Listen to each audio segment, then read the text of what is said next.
আসসালামু আলাইকুম। সবাই কেমন আছেন? আশা করছি সবাই ভালো আছেন। আমি আবারও চলে আসলাম আপনাদের মাঝে খুব গুরুত্বপূর্ণ একটা বিষয় নিয়ে আলোচনা করার জন্য। তো আমার আজকের আলোচনার বিষয় আর্ন লিভ। আমরা যারা এইচআর সেক্টরে আছি তারা এই শব্দটার সাথে খুবই পরিচিত। আর্ন লিভ মানে অর্জিত ছুটির টাকা। আমি আজকে আলোচনা করব অর্জিত ছুটির টাকাটা কি, কারা পাবে, কিভাবে ক্যালকুলেশন করতে হয়, এই নিয়ে বিস্তারিত আলোচনা। তো চলুন দেরি না করে শুরু করা যাক।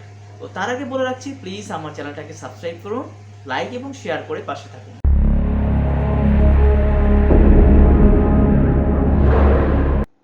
ভিউয়ার্স, আপনারা স্ক্রিনে একটা স্লাইড দেখতে পাচ্ছেন, কর্মঘণ্টা ও ছুটি নবম অধ্যায়। দেখুন, আজকে আমি আলোচনা করছি আর্ন লিভ নিয়ে, অর্থাৎ মজুরি সহ বাৎসরিক ছুটি নিয়ে। তো তার আগে বলে রাখি, প্লিজ আমার চ্যানেলটি সাবস্ক্রাইব করুন এবং লাইক শেয়ার করে পাশে থাকুন। বাংলাদেশ শ্রম আইন ২০০৬-এর ১১৭-র ১-এর ক-তে দেওয়া আছে, দেখুন, কোন প্রতিষ্ঠানে অবিচ্ছিন্নভাবে ১ বছর চাকরি পূর্ণ করিয়াছেন এমন প্রত্যেক প্রাপ্তবয়স্ক শ্রমিককে পরবর্তী ১২ মাস সময়ে তাহার পূর্ববর্তী ১২ মাসের কাজের জন্য মজুরিসহ নিম্নবর্ণিত হারে গণনার ভিত্তিতে ছুটি মঞ্জুর করিতে হইবে।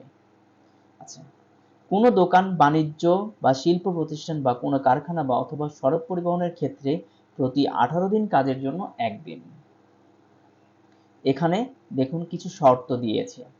শর্তের মধ্যে হচ্ছে চাকরির বয়স অবশ্যই ১ বছর হতে হবে।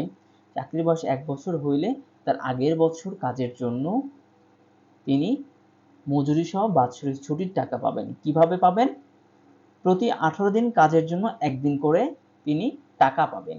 ঠিক আছে? ১৮ দিন কাজ করলে ১ দিনের টাকা পাবে। যতদিন কাজ করবেন সেই দিনগুলোকে আমরা যদি ১৮ দিয়ে ভাগ করি তাহলে কত দিন পাবে, সেই দিনটা আমাদের কত দিনের টাকা পাবে সেই দিনটা আমরা পাবো। দিনের টাকা পেলে আমরা সেই টাকার ক্যালকুলেশনটা কিভাবে করব, এইটা দেখুন, বাংলাদেশ শ্রম বিধিমালা নতুন সংশোধনী ২০২২-এ এই সংশোধনীটা আসছে। দেখুন, শ্রমবিধি ১০৭ হচ্ছে কি, মজুরি সহ বাৎসরিক ছুটি। মজুরি সহ বাৎসরিক ছুটির এই নতুন সংশোধনীতে আসছে, আরও শর্ত থাকে যে বাৎসরিক ছুটি হিসাবের ক্ষেত্রে সর্বশেষ মাসিক মোট মজুরিকে অধিকাল ভাতা ও বোনাস ব্যতীত ৩০ দিয়া ভাগ করিয়া বার্ষিক ছুটির দিনের সংখ্যা দ্বারা গুণ করিয়া বার্ষিক ছুটির মজুরি গণনা করতে হইবে। অর্থাৎ দেখুন, লেখা আছে মোট মজুরি, অর্থাৎ গ্রসকে, সহজ কথা গ্রসকে, কিন্তু এখানে বলেছে অধিকাল ভাতা এবং বোনাস ব্যতীত। অধিকাল ভাতা এবং বোনাসটা কিন্তু গ্রসের সাথে যোগ করা যাবে না, কখনোই যাবে না, একদম স্পষ্ট করে বলা আছে। তাহলে মোট গ্রসকে ৩০ দিয়ে ভাগ করিয়া, এই যে প্রতি ১৮ দিন কাজের জন্য ১ দিন, এই যতদিন কাজ করেছি সেই দিনগুলোকে ১৮ দিয়ে ভাগ করে যতদিন হবে সেই দিনটাকে আমরা কি করব, গুণ করব গ্রসকে ৩০ দিয়ে ভাগ করিয়ে যে অ্যামাউন্ট আসবে সেই অ্যামাউন্ট দিয়ে। তাহলে কি হয়েছে, শ্রমবিধিমালায় নতুন শর্তাংশ মোতাবেক কি করতে হবে, গ্রসকে ৩০ দিয়ে ভাগ করতে হবে। আসুন আমরা একটু ক্যালকুলেশনে আসি। দেখুন, মনে করি একজন শ্রমিকের মোট মজুরি ৯৫০০ টাকা, তার মোট অর্জিত ছুটির দিন ২৫ দিন। এই যে অর্জিত ছুটির দিন ২৫ দিন, এটা পেয়েছি হচ্ছে একজন শ্রমিক পূর্ববর্তী বছরে কতদিন কাজ করেছেন সেই দিনগুলোকে ১৮ দিয়ে ভাগ করার পর এইটা এসেছে। তাহলে আমরা তার গ্রসকে ৩০ দিয়ে ভাগ করব, গ্রসকে ৩০ দিয়ে ভাগ করলাম, ৯৫০০ টাকা গ্রসকে ৩০ দিয়ে ভাগ করলে ৩১৬ টাকা ৬৬ পয়সা তার একদিনের টাকা আসে। তাহলে তার মোট অর্জিত ছুটির দিন কত দিন? ২৫ দিন। তাহলে আমরা একদিনের টাকাকে ২৫ দিয়ে গুণ করে দিলাম, গুণ করলে ৭৯১৬ টাকা ৫ পয়সা হচ্ছে তার অর্জিত ছুটির টাকার পরিমাণ। খুব সহজ এবং খুবই কঠিন। যদি আপনারা একটু বুঝে নেন বিষয়টাকে, একদম বুঝে সুন্দর মাথার মধ্যে নেন, দেখবেন খুবই সহজ একটা বিষয়, এবং এটা যারা এইচআর সেক্টরে আছেন তাদের জন্য খুব প্রয়োজনীয় একটা বিষয়। আমি আবারও বলছি, এখন আমার চ্যানেলে যারা নতুন আছেন প্লিজ আমার চ্যানেলটাকে সাবস্ক্রাইব করে নেবেন।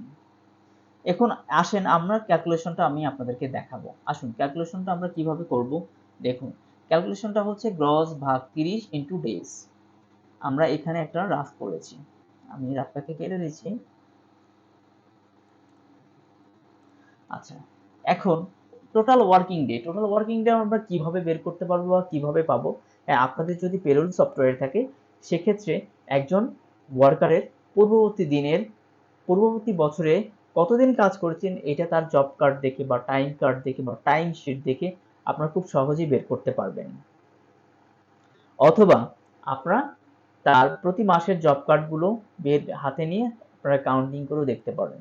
ঠিক আছে, আমি জাস্ট একটা ধারণা দেব কিভাবে। দেখুন, একটা ওয়ার্কার 365 দিনে 1 বছর হয়, তিনি এর মধ্যে কোনোদিনও ছুটি নেননি বা কোনো অনুপস্থিত থাকেননি। তাহলে আমরা কি করব? 365 দিন এর মধ্যে আমরা 52টা সপ্তাহ বাদ দিব। 52 সপ্তাহে 1 বছর হয় এবং তার সাথে উৎসব ছুটি 11 দিন উৎসব ছুটি, অনেকে 12 দিন দেয়, আমি 12 দিন ধরেছি। দেখুন, এই 12 আর 52 এই 64 দিন আমি 365 থেকে বাদ দিব, তাহলে কত থাকে?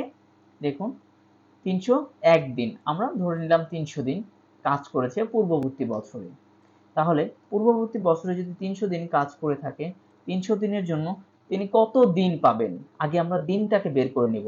দেখুন, দিনটাকে বের করতে হইলে আমরা কি করব? এই দিনটাকে 18 দিয়ে ভাগ করে নিব। কেন 18 দিয়ে ভাগ করে নিব? প্রতি 18 দিন কাজের জন্য একদিন করে পাবেন। তাহলে ওই উক্ত শ্রমিকের 300 দিন কাজের জন্য তিনি 16.67 অর্থাৎ 17 দিন, প্রায় 17 দিন পেবল ডেজ, তার মানে 17 দিনের টাকা পাবেন। ধরলাম তার গ্রস হচ্ছে 9,500 টাকা। তাহলে তার আর্নলি টাকা কত পাবেন তিনি? আমরা এখানে ক্যালকুলেশন করব। দেখুন, এই গ্রসটাকে আমরা 30 দিয়ে ভাগ করব, সেটাকে আমরা গুণ করব কত দিয়ে?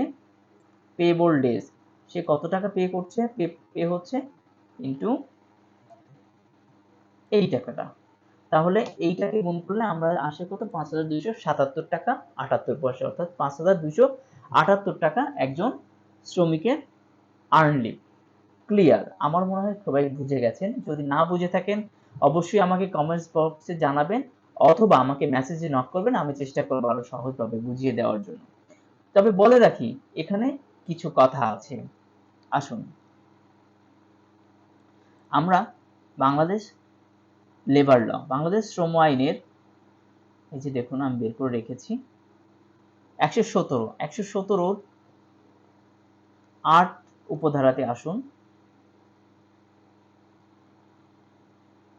8 উপধারায় লেখা আছে, দেখুন, এই ধারার প্রয়োজনে কোনো শ্রমিক কোনো প্রতিষ্ঠানে অবিচ্ছিন্নভাবে কোনো সময়ের জন্য কাজ সম্পূর্ণ করিয়াছেন বলিয়া গণ্য হইবেন, যদিও বা উক্ত সময় নিম্নলিখিত কারণে তাহার কাজ ব্যাহত হইয়া থাকে।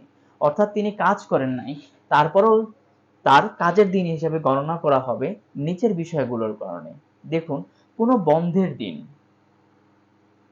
কোনো মজুরি সহ ছুটি, পীড়া বা দুর্ঘটনার কারণে মজুরি সহ বা মজুরি ছাড়া কোনো ছুটি, অনধিক 16 সপ্তাহ পর্যন্ত প্রসূতি ছুটি অর্থাৎ ম্যাটারনিটি লিভ, কোনো কারণে লে অফ, আইনসম্মত কোনো ধর্মঘট বা বেআইনি কোনো লকআউট। দেখুন, এই সকল বিষয়ের কারণে তিনি তার ওয়ার্কিং ডে মানে কাজের দিন হিসাবে কি হবে? গণ্য হবে। তাহলে খুব সহজভাবে কিন্তু দেখেন বলা আছে। তাহলে আমরা এখন খুব সহজেই কিন্তু আর্নলিভটা বের করতে পারবো। ধন্যবাদ সবাইকে। আশা করছি ভিডিওটা আপনাদের ভালো লেগেছে। যদি ভালো লেগে থাকে প্লিজ আমার চ্যানেলটাকে সাবস্ক্রাইব করে লাইক এবং শেয়ার করে পাশে থাকুন। ধন্যবাদ সবাইকে।